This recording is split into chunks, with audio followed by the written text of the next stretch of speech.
வணக்கம். முந்தைய பதிவின் தொடர்ச்சியாக கணைய நீரின் குணம் பற்றி இப்பதிவில் காண்போம். தெளிவான நிறமற்ற நீர் காரமுள்ளது. இந்திரிய பொருள்களும் அனிந்திரிய பொருள்களும் உள. காலிலிக பொருள்களும் சளி பொருள்களும் மிகுந்து காணப்படும். அனிந்திரிய பொருள்களுடன் சோடத சாரம் மிகவும் முக்கியமானது. தெளிவான நிறமற்ற நீர், ஒரு தெளிவில்லாமல் கலரே இல்லாமல் தண்ணி மாதிரி இருக்கும். காரம் உள்ளது. காரம் அப்படின்னா பேசிக் இன் நேச்சர். இந்திரிய பொருள்களும், இந்திரியம் அதாவது H+ அயான்ஸ் அதை பற்றி சொல்லியிருக்காங்க. அனிந்திரிய பொருள்களும் NaCl- இதை பற்றி சொல்லியிருக்காங்க. காலிலிக பொருள்கள்னால் புரோட்டீன்ஸ். சளி பொருள்கள் அப்படின்னா மியூக்கஸ். காலிலிக பொருள்களும் மியூக்கஸும் அதிகமாக இருக்கும் அப்படின்னு சொல்லியிருக்காங்க. அனிந்திரிய பொருள்களுடன் சோடத சாரம் தான் ரொம்ப முக்கியமானது. சோடத சாரம்னா சோடியம்.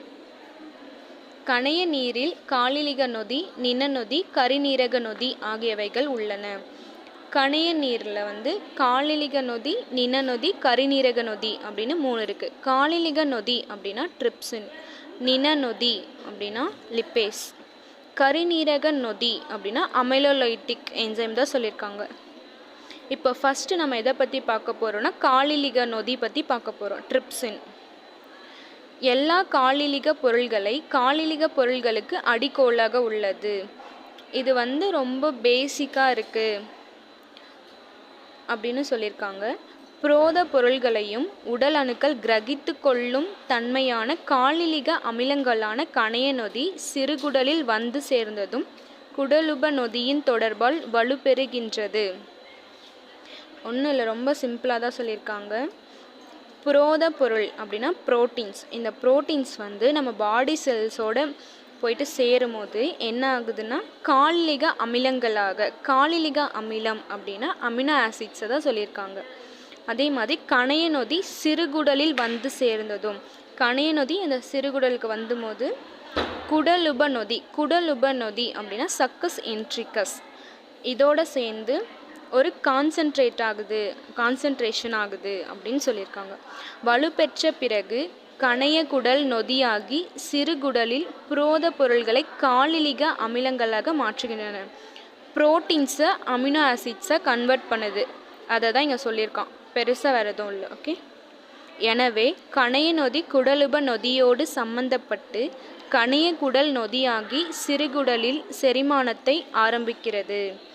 இந்த கணைய நொதி ட்ரிப்சின் சக்கஸ் என்ட்ரிக்ஸோட சேர்ந்து செரிமானத்தை ஆரம்பிக்குது அப்படின்னு சொல்லியிருக்காங்க.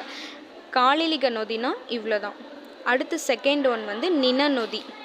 நின நொதியும் எப்படி அப்படின்னு சொல்லிட்டு பார்த்தோம்னா கணைய நின நொதி பசத குடலில் பாய்ந்ததும் பித்த நீர் உப்புகளுடன் சம்பந்தப்பட்டதும் வலுப்பெறுகிறது. இந்த நின நொதி டியோடினமில் போனதுக்கப்புறம், அதாவது டியோடினத்தில் பாயுதில்ல, அப்போ எதோட பாயுது? பித்த நீர் உப்புகளுடன், பைல் ஜூஸ் அதோடு சேரும்போது கான்சன்ட்ரேட் ஆகுது அப்படின்னு சொல்லியிருக்கான். வலுப்பெற்று நின பொருள்களை நின அமிலங்களாகவும் திரிநீரக சாராயமாகவும் சவுக்காரங்களாகவும் மாற்றப்பெற்று பசை போன்ற சூழ் பொருள்களாக மாற்றுகிறது. இப்போ இந்த கான்சன்ட்ரேட்டாக இருக்கக்கூடிய அந்த பொருள் நினப்பொருள் அப்படின்னா என்னன்னு சொல்கிறாங்கன்னா லிப்பிட்ஸ், ஃபேட்ஸ் இதெல்லாம் சொல்லலாம். நின அமிலங்கள் அப்படின்னா ஃபேட்டி ஆசிட்ஸ், திரிநீரக சாராயம்னா ட்ரைக்ளிசரைட்ஸ், சவுக்காரங்களாகும்னா ஒரு மாதிரி சோப் மாதிரி ஒரு வளவளப்பாக இருக்கக்கூடியது, அந்த எக்ஸ்க்ரீட் ஆகக்கூடிய அந்த பொருள் ஒரு மாதிரி வளவளனா இருக்கக்கூடியது. பசைனாலும் அந்த மாதிரி தான், ஒரு மாதிரி வளவளப்பாக இருக்கக்கூடியது அப்படின்னு எடுத்துக்கலாம். கூழ் பொருள்களாக மாற்றுகிறது. செமி சாலிட், கூழ் பொருள்னால் செமி சாலிடாக மாற்றுது. எக்ஸ்க்ரீட் ஆகக்கூடிய பொருள் வளவளப்பாக இருக்குது, ஒரு செமி சாலிடாக இருக்குது அப்படின்னு சொல்லியிருக்கான். தேர்ட் ஒன் கரிநீரக நொதி. கரிநீரக நொதியும் சிம்பிள் தான். வாய் செரிமானத்தில் சரிவர சமிக்கப்படாத மாவு பொருள்களை பின்னப்படுத்துகிறது.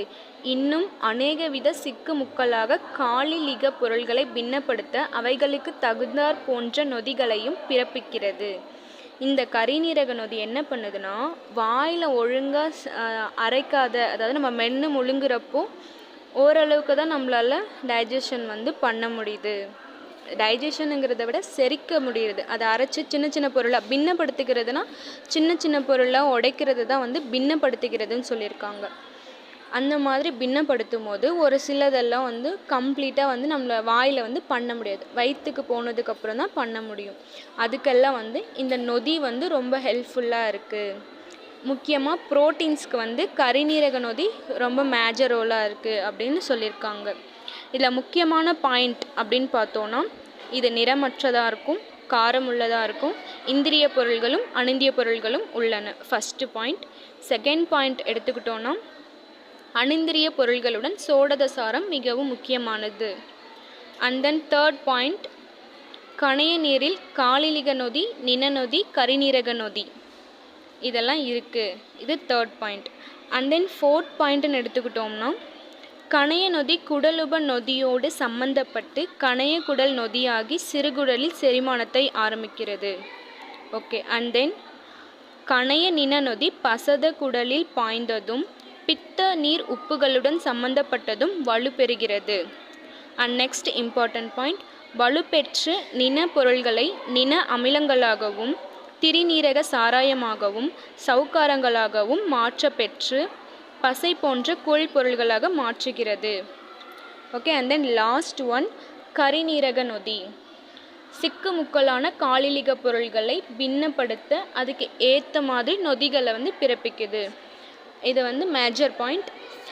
நீங்கள் கணைய நீரோட குணம் பற்றி கேட்டாங்க அப்படின்னா இப்போ நான் சொன்ன பாயிண்ட்டு முக்கியமான பாயிண்ட்ஸ். இந்த முக்கியமான பாயிண்ட் நீங்கள் எக்ஸாமில் எழுதுனா இன்னும் நல்லாயிருக்கும். Okay, thank you.